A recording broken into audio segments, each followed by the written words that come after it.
பிரஜனும் சாண்ட்ராவும் பேசிட்டு இருக்கும்போது அப்பதான் அமித்தை பாக்குறாங்க. ஐயோ, நான் கூட யாரும் நினைச்சேனே, அமிதா அப்படின்னு சொல்லிட்டு அங்கேருந்து அப்படியே ஸ்லோ மோஷன்ல ஓடி வந்து அமித்தை கட்டிப்பிடிக்க வராங்க. அமித், வேண்டாம் வேண்டாம் சாண்ட்ரா, ஓகே ஓகே, எப்படி இருக்கீங்க, ஃபைன், பசங்க நல்லா இருக்காங்களா அப்படின்னு ஒரு முகத்தால் அடிச்ச மாதிரி ஒரு கேள்வி கேட்டார் பாருங்க. அந்த இடத்துல சாண்ட்ராக்கு முகம் மாறி போடுச்சு. என்ன அமித், என்னாச்சு, ஏன் என்கிட்ட இப்படிலாம் பேசுறீங்க, எனக்கு ஒன்றும் புரியல, நீங்கள் சொல்லுங்கள், நான் கிளியர் பண்ணுறேன், சொல்லுங்கள் அப்படின்றாங்க.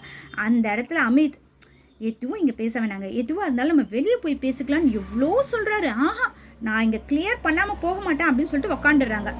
அந்த மனுஷன் எவ்வளோதான் அதை அவாய்ட் பண்ணலாம் அப்படின்னு நினச்சாலும் இவங்க நோண்டி நோண்டி கேட்கும்போது கரெக்டாக சொல்லிடுறாரு. ஏங்க, அந்த வாரம் ஃபுல்லாக நீங்கள் தான் என்கிட்ட உட்காந்து பேசிட்டீங்க, உங்களுக்கு வந்து மனசு வருத்தப்படக்கூடாது அப்படின்னு சொல்லி தான் உங்கள் கூட உட்காந்து நான் பேசினா நீங்கள் என்ன சொல்லி வச்சுருக்கீங்க, நான் தான் என்னவோ உங்ககிட்ட உட்காந்து பேசின மாதிரி அப்படின்னு. உடனே அங்கே ஒரு பல்ட்டி அடிக்கிறாங்க பாருங்கள் சாண்ட்ரா.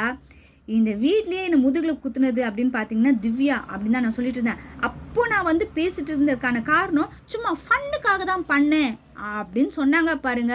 அந்த இடத்துல அமித் அதை நம்பலை. இருந்தாலும் 10,000 வாட்டி சாரி சாரி சாரி சாரின்னு கேட்ட உடனே அமித்தை பொறுத்த வரைக்கும் சாதாரணமாக யார் பேசினாலுமே சீக்கிரமாக மன்னிச்சு விடக்கூடிய ஆள். இவர் 10,000 வாட்டி இவங்க சாரி கேட்டால் ஓகே சாரிங்க சரிங்க ஓகேங்க விட்டுருங்க அப்படின்னு சொல்லிட்டு மன்னிச்ச மாதிரி மன்னிச்சாரு. ஆனால் இருந்தாலும் அவர் மனசுக்குள்ளே அது இருக்க தான் செய்யுது. சாண்ட்ரா மன்னிப்பு கேட்குறதாக இருந்தால் வீட்டில் இருக்கவங்க எல்லாருக்கிட்டையுமே கேட்கறதுக்கான எல்லா தகுதியுமே அவங்கக்கிட்ட இருக்குது. ஏன்னா எல்லாருக்கிட்டையும் பிரச்சனை பண்ணவங்க தான் சாண்ட்ரா.